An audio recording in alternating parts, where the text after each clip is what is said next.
শুরুতেই দেখা যায় এক দুনিয়া যেটি এক ভয়াবহ জম্বি ভাইরাসে আক্রান্ত হয়েছে। এই ভাইরাস সমগ্র পৃথিবীতে তাণ্ডব চালিয়েছে। প্রায় সমস্ত মানুষ হয় মারা গেছে, নয়তো জম্বি ভাইরাসে সংক্রমিত হয়েছে। সরকার অবশিষ্ট অল্প কয়েকজন জীবিত মানুষকে তার নিজস্ব প্রতিষ্ঠানে বন্দির মতো করে আটকে রেখেছে। তবে এখনও প্রায় 8% বেঁচে থাকা মানুষ আছে যারা সরকারি শিবে যায়নি এবং নিজেদের ঘরেই রয়ে গেছে। এই বেঁচে থাকা মানুষগুলোর মধ্যেই একজন হলো সঞ্চিতা। বর্তমানে সে তার স্বামীর কবরের সামনে বসে কাঁদছে। তার স্বামীও জম্বি ভাইরাসে আক্রান্ত হয়েছিল এবং জম্বিতে পরিণত হয়েছিল। তাই বাধ্য হয়ে সঞ্চিতাকেই নিজের হাতে তাকে শেষ করতে হয়েছিল। এখন সে সেই শোকে ভেঙে পড়ে কান্নায় ভেসে যাচ্ছে। সে ঘরের ভিতরে যায় এবং দেখে যে তার মেয়ে, যাকে তার সংক্রমিত স্বামী আক্রমণ করেছিল, সেও মারা গেছে। কাঁদতে কাঁদতে সে তার মেয়ের কাছে ক্ষমা চায়, কারণ সে তাকে ভাইরাস থেকে রক্ষা করতে পারেনি। ঠিক যখন সে কান্নায় ভেঙে পড়েছিল, হঠাৎ তার শোক ভয়ে পরিণত হয়, কারণ তার মেয়ে আবার জীবিত হয়ে ওঠে। কিন্তু এবার সে আর মানুষ নয়, বরং নিজেই এক জম্বি হয়ে গেছে। এটা দেখে সঞ্চিতা ভীষণভাবে চমকে ওঠে, কিন্তু এখন তার আর কোনো উপায় ছিল না। তাকে নিজের মেয়েকেই গুলি করে মাথায় মারতে হয়, কারণ সে এখন সকলের জন্য এক ভয়ঙ্কর হুমকি হয়ে দাঁড়িয়েছে। নিজের হাতেই সে তার পুরো পরিবারকে ধ্বংস করে ফেলেছে। এতে সে সম্পূর্ণভাবে ভেঙে পড়ে এবং গভীর হতাশা ও মানসিক অবসাদে ডুবে যায়। 2 বছর কেটে যায়। এইভাবেই দিনগুলো কেটে যাচ্ছিল। সঞ্চিতা এখনও তার শোক থেকে পুরোপুরি সেরে উঠতে পারেনি। এরই মধ্যে আরেকটি বড় সমস্যা দেখা দিল। সরকারি সংস্থাগুলো এখন বেঁচে থাকা মানুষের বাড়িতে ঢুকে তাদের জোর করে ধরে নিয়ে যাচ্ছে, নিজেদের স্থাপনায় আটকে রাখছে। আরও ভয়ঙ্কর বিষয় হল, যদি তারা বাইরে কোনো বেঁচে থাকা মানুষকে দেখে যে সরকারের আদেশ মানতে অস্বীকার করে এবং ক্যাম্পে যেতে চায় না, তাহলে তারা নিষ্ঠুরভাবে তাকে মেরে ফেলে। এই সময়ের মধ্যেই সঞ্চিতা তার বন্দুক নিয়ে হাঁটতে বের হয়। তার শ্বশুর তাকে সতর্ক করে বলেন যে এই সময়ে বাইরে যাওয়া খুব বিপজ্জনক। তখন দুঃখ ভরা মুখে সঞ্চিতা উত্তর দেয়, সবকিছুই যখন হারিয়ে গেছে তখন আর বিপদের ভয় কিসের। অন্যদিকে দৃষ্টিটি পরিবর্তিত হয়ে আমাদের দেখানো হয় এক নতুন চরিত্রকে, নোভা। সে একটি সরকারি স্থাপনা থেকে পালিয়ে এসেছে এবং সেই স্থাপনার অফিসাররা তাকে তাড়া করছে। তার হাতে থাকা ব্যাগে সরকারি প্রতিষ্ঠানের লোগো রয়েছে, যা ইঙ্গিত দেয় যে সে ওই স্থাপনাটি থেকে কিছু চুরি করে পালিয়েছে। সরকারি অফিসারদের আঘাত করার পর নোভা জঙ্গলের ভেতরে তার এক বন্ধুর সঙ্গে দেখা করে। সে বন্ধুকে জানায় যে সে ওই স্থাপনাটি থেকে এমন একটি সিরাম চুরি করেছে যা সংক্রমিত মানুষদের নিরাময় করতে পারে, কিন্তু পালানোর সময় তাকে গুলি করা হয়েছে। তার বন্ধু তাকে বলে, যদি আমরা দুজন একসাথে পালাই তাহলে এজেন্টদের আমাদের ধরতে আরও সহজ হবে। একটা কাজ কর, তোমার টুপি আমাকে দাও আর তুমি পালিয়ে যাও। নোভা বন্ধুকে ফেলে যেতে চায়নি, কিন্তু তার বন্ধু তাকে স্মরণ করিয়ে দেয় যে নোভার ছেলের এখনই সেই সিরামটির জরুরি প্রয়োজন, আর ভাবার সময় নেই। তাই সে নোভার টুপিটি পরে আর নোভা দ্রুত পালিয়ে যায়। ঠিক তখনই সরকারি এজেন্টরা সেখানে পৌঁছে যায়। নোভার বন্ধু তাদের দৃষ্টি অন্যদিকে ঘোরানোর জন্য গুলি চালায়, কিন্তু এক এজেন্ট ছিল বেশ চালাক। সে পিছনের দিক দিয়ে গোপনে এগিয়ে এসে নোভার বন্ধুর মাথার দিকে বন্দুক তাক করে। নোভার বন্ধু পিছনে ফিরে তাকাতেই সে বন্দুকের বাট দিয়ে তার মাথায় আঘাত করে, ফলে সে অজ্ঞান হয়ে পড়ে। কিছুক্ষণ পর যখন তার চেতনা ফিরে আসে, এজেন্টরা তাকে নোভার সম্পর্কে জিজ্ঞাসাবাদ করে, কিন্তু নোভার বন্ধু কোনো কথা বলতে রাজি হয় না। এতে লোগান, যে সেই দলের এক এজেন্ট, প্রচণ্ড রেগে যায়। অন্যদিকে অনেক দূরে অবস্থান করা নোভা হঠাৎ বন্দুকের শব্দ শুনতে পায় এবং বুঝতে পারে তার বন্ধু মারা গেছে। দুঃখ ভারাক্রান্ত মনে সে এগিয়ে চলে নিজের পথে। এরপর দৃশ্য বদলে যায়। আবার দেখা যায় সঞ্চিতা নদীর তীরে বসে মেয়ের স্মৃতিতে হারিয়ে গেছে। শোকে পাগল প্রায় সে ভাবতে থাকে, কেন সে তার পরিবারের কাছে ফিরে যেতে পারছে না, কেন নিজেকেই শেষ করে দিচ্ছে না। এই চিন্তা মাথায় ঘুরতে ঘুরতে সঞ্চিতা বন্দুকটি নিজের গলায় ঠেকিয়ে দেয়। ঠিক গুলি করার আগ মুহূর্তে হঠাৎ পাশে কোথাও থেকে একটি অদ্ভুত শব্দ শুনতে পায়। পেছনে ফিরে তাকিয়ে দেখে এক ঘোড়া দাঁড়িয়ে আছে, আর তার গলায় ঝুলছে সেই একই সংগঠনের লোগোওয়ালা একটি ব্যাগ। দৃশ্যটা দেখে সঞ্চিতার বুকের ধুকপুকানি বেড়ে যায়। ঠিক তখনই সে দেখতে পায় কাছাকাছি এক আহত মানুষ পড়ে আছে। সে ছুটে গিয়ে তাকে ধরে তোলে। দেখে সে আর কেউ নয়, নোভা। নোভার অবস্থা এতটাই খারাপ সে প্রায় অচেতন। সঞ্চিতা লক্ষ্য করে তার গুলির ক্ষতও অনেকটা পচে গেছে, যে কোনো মুহূর্তে সে মারা যেতে পারে। ভয়ে সঞ্চিতা দৌড়ে পালিয়ে যায়, কিন্তু কিছু দূর যাওয়ার পরই তার হৃদয় থেমে যায়। এক অজানা অনুভূতি তাকে টানতে থাকে। সে ফিরে আসে এবং অবশেষে নোভাকে নিজের ঘরে নিয়ে আসে।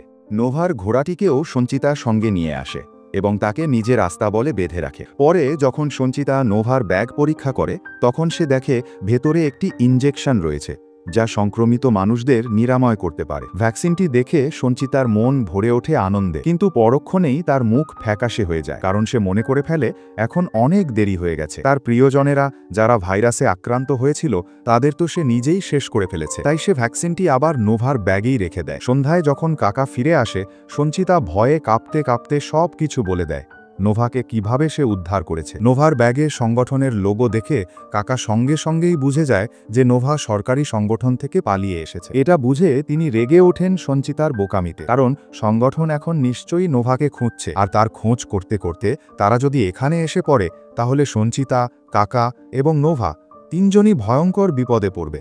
বিপদের আশঙ্কায় কাকা গোয়াল ঘরের দরজায় তালা লাগিয়ে দেন এবং সঞ্চিতাকে বলেন কাল সকালে তাকে এখান থেকে অনেক দূরে কোথাও ফেলে আসবে। এই কথা শুনে সঞ্চিতার মনটা ভেঙে যায়। রাতের খাবারের সময় কাকা তাকে কিছুটা আনন্দ দিতে চেষ্টাও করেন। তিনি বলেন, আর কদিন পর আমি শহরে যাব, কিছু সিসিটিভি ক্যামেরা কিনে আনব, ঘরের নিরাপত্তা বাড়বে। কিন্তু সঞ্চিতা তাতে কোনো আগ্রহ দেখায় না, মুখ নিচু করে বলে, এই ঘরে এখন আর রক্ষা করার মতো আছে কি? এই কথাটুকু বলে সে উঠে যায়। সে নিজের মেয়ের ঘরে গিয়ে বসে, মেয়ের খেলনাগুলো বুকে জড়িয়ে ধরে কান্নায় ভেঙে পড়ে। এরপর দেখা যায় এক মর্মান্তিক স্মৃতি, ফ্ল্যাশব্যাক। সেই দিনটিতেই সঞ্চিতা তার স্বামী ও মেয়েকে নিজের হাতে শেষ করেছিল। সেদিনই ছিল তার মেয়ের জন্মদিন, আর তারা সবাই অপেক্ষা করছিল সঞ্চিতার স্বামীর জন্য, যিনি বাইরে গিয়েছিলেন ভাইরাসে আক্রান্ত মানুষদের সাহায্য করতে। কিন্তু যখন তিনি ফিরে এলেন, তিনিও সংক্রমিত হয়ে গিয়েছিলেন, আর ফিরে এসেই তিনি নিজের পরিবারকেই আক্রমণ করেন। তার স্বামী নিজের মেয়েকেও কামড়ে দেয়, ফলে সেও সংক্রমিত হয়ে পড়ে। বাধ্য হয়ে সঞ্চিতাকে নিজের স্বামীকে,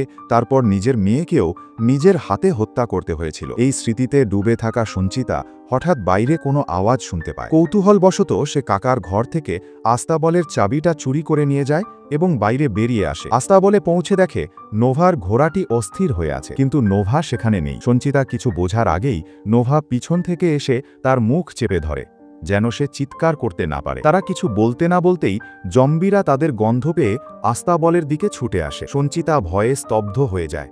নোভা আর সঞ্চিতা একসাথে দরজাগুলো বন্ধ করতে যায়। ঠিক তখনই এক জম্বি সঞ্চিতাকে ধরে ফেলে এবং তাকে মেরে ফেলার উপক্রম করে, কিন্তু নোভা দ্রুত সঞ্চিতার বন্দুক তুলে নিয়ে সেই জম্বিটিকে মাথায় গুলি করে মেরে ফেলে, সঞ্চিতার জীবন বাঁচিয়ে দেয়। সবকিছু শান্ত হলে সঞ্চিতা নোভার দিকে তাকিয়ে জিজ্ঞেস করে, তুমি কি সরকারি এজেন্ট? নোভা উত্তর দেয়, না, আমি তাদের একজন নই, আমার ব্যাগটা দাও। সঞ্চিতা বুঝে যায় কেন নোভা তার ব্যাগ নিয়ে এত চিন্তিত। সে শান্তভাবে বলে, চিন্তা করো না, তোমার ব্যাগটাও নিরাপদ আছে। এটা প্রমাণ করার জন্য সে নোভাকে ঘরের ভিতরে নিয়ে আসে। ঘরে ঢুকে সঞ্চিতা তাকে পানি খেতে দেয় আর কিছু খাবারও দেয়। নোভা তখন প্রচণ্ড ব্যথায় কষ্ট পাচ্ছিল। সঞ্চিতা তার ক্ষত পরিষ্কার করে দেয়। তখন নোভা তাকে বলে, আমার যাওয়া খুব জরুরি, আমার ছেলে দুদিন আগে ভাইরাসে সংক্রমিত হয়েছে, আমি যেভাবেই হোক তাকে বাঁচাতে চাই, আর সেই কারণেই আমি এই সিরামটা চুরি করেছি। সঞ্চিতা নোভার দিকে তাকিয়ে তাকে প্রতিশ্রুতি দেয়, আমি তোমাকে তোমার বাড়ি পর্যন্ত পৌঁছে দিতে সাহায্য করব, এটা আমার কথা। এই কথা শুনে নোভা রাজি হয় সেদিন রাতে সেখানেই থাকতে। পরদিন সকালে নোভা ঘুম থেকে জেগে দেখে কাকা তার সামনে দাঁড়িয়ে আছে, বন্দুক তাক করা অবস্থায়। আওয়াজ পেয়ে সঞ্চিতা দৌড়ে বাইরে আসে। সে কাকার সামনে গিয়ে বলে, আপনি কি করছেন? নোভা কোনো সরকারি এজেন্ট নয়, সে আমাদেরই একজন বেঁচে থাকা মানুষ। সে তার সংক্রমিত ছেলেকে বাঁচানোর জন্যই সিরামটা চুরি করেছে। সে আমার চেয়ে অনেক ভালো মানুষ, সে নিজের সন্তানকে বাঁচাতে চাইছে, আর আমি আমার সন্তান আর স্বামী দুজনকেই মেরে ফেলেছি। সঞ্চিতার কথা শুনে কাকা আবেগে ভেসে যান আর নোভার দিকে আর কিছু বলেন না। এরপর সঞ্চিতা নোভার শার্ট পাল্টে দিতে যায়, আর তখন কাকা লক্ষ্য করেন নোভার শ্বাস প্রশ্বাস খুব কষ্টকর হয়ে উঠেছে, তার বুক ফুলে উঠছে, যেন ভেতরে বাতাস জমে আছে। বুঝে যান এই অবস্থায় নোভা আর বেশিক্ষণ বাঁচবে না। আশেপাশে কোনো ডাক্তারও নেই, তাই কাকা নিজের জীবনের ঝুঁকি নিয়ে এক বিশাল কাজ হাতে নেন। তিনি নিজেই নোভার বুকে সূক্ষ্ম এক অপারেশন করেন, যাতে নোভার বুকের ভেতরে জমে থাকা বাতাস বের করে দিতে পারেন। অনেক কষ্টের পর অবশেষে অপারেশন সফল হয়। নোভার অবস্থা কিছুটা ভালো হয়, সে এখন স্বাভাবিকভাবে শ্বাস নিতে পারছে, কিন্তু অতিরিক্ত রক্তক্ষরণের কারণে অচেতন হয়ে পড়ে। এটা দেখে সঞ্চিতা বুঝতে পারে যে নোভা এখন আর তার ছেলেকে ভ্যাকসিনটি পৌঁছে দিতে পারবে না। তাই সঞ্চিতা সিদ্ধান্ত নেয় সে নিজেই এই ভ্যাকসিনটা নোভার ছেলের কাছে পৌঁছে দেবে। এই কথা শুনে কাকা রেগে ওঠেন। তিনি বলেন, সে তোমার কেউ নয়, তার জন্য এত বড় ঝুঁকি নেবে কেন? ঠিক তখনই বাড়ির অ্যালার্ম বেজে ওঠে। কাকা দৌড়ে গিয়ে সিসিটিভি মনিটর দেখেন। বাইরে দাঁড়িয়ে আছে দুইজন সরকারি এজেন্ট। তারা হলো লোগান এবং তার সহযোগী, যারা আগেই নোভার খোঁজে বেরিয়েছে। এটা দেখে কাকা দ্রুত ঘরের ভেতরে দৌড়ে এসে সঞ্চিতা আর নোভাকে পালিয়ে যেতে বলেন। তিনি নোভাকে একটি শক্তিবর্ধক ইঞ্জেকশন দিয়ে দেন, যাতে সে কিছুটা শক্তি ফিরে পায়। সঞ্চিতা কাকাকে একা ফেলে যেতে চাইছিল না, কিন্তু কাকা তাকে আশ্বস্ত করেন, তুমি এখনই যাও, আমি পরে তোমাদের কাছে পৌঁছে যাব। প্রতিশ্রুতি দিচ্ছি। তারা পালিয়ে যাওয়ার কিছুক্ষণের মধ্যেই লোগান এবং তার সঙ্গীরা বাড়ির দরজায় এসে উপস্থিত হয়। তারা এসে কাকাকে নোভার বিষয়ে জিজ্ঞাসাবাদ শুরু করে। কাকা নির্দ্বিধায় মিথ্যা বলেন, আমি একাই থাকি এখানে, অনেক দিন ধরে এই বাড়িতে কেউ আসেনি। তখন লোগান জিজ্ঞেস করে, তুমি সরকারি ক্যাম্পে থাকো না কেন? কাকা শান্ত স্বরে উত্তর দেন, কারণ আমি আমার ছেলে আর নাতনিকে ছেড়ে যেতে পারি না। তাদের কবর আমি এই বাড়ির পেছনেই খুঁড়েছি। সে জানত কথাগুলো সম্পূর্ণ মিথ্যা, তবুও সেই মিথ্যার আড়ালে সে সঞ্চিতা আর নোভাকে রক্ষা করতে চাইছিল। খুব স্পষ্টভাবে সবকিছু বোঝা যাচ্ছিল। কিন্তু ঠিক তখনই লোগান দূরে দেখতে পায় নোভা আর সঞ্চিতার ঘোড়াটি দৌড়ে পালিয়ে যাচ্ছে। সে ঠিক করে কাকার সঙ্গে পরে দেখা নেবে। এখন তার লক্ষ্য নোভা আর সঞ্চিতা। সে তাদের ধরার জন্য গুলি চালানো শুরু করে। কাকাও পাল্টা গুলি চালায়। সঞ্চিতা আর নোভাকে বাঁচানোর জন্য সে লোগানের কয়েকজন সহযোগীকে মেরে ফেলে, কিন্তু শেষ পর্যন্ত তিনিও অসংখ্য গুলিতে বিদ্ধ হন।